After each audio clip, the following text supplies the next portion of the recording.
القائد السابقة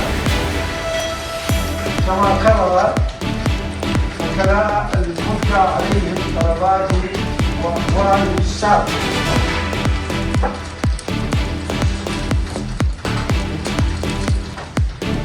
وحيث أن هذه المحكمة سبق تحميل الشعب أيضا ولا تستطيع أن تعطيه مواد نظرية للمتقاعدين، وهي حكومة غير شرعية لأنها غير منبثقة عن انتخابات.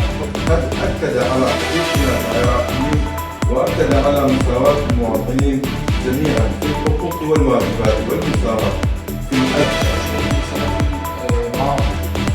ومنذ عام 2016 لم يتقاضوا أكثر من 15 راتب. القائد السابقة كما كرر وكلا المفتى عليهم طلبات وأقوال السابقة.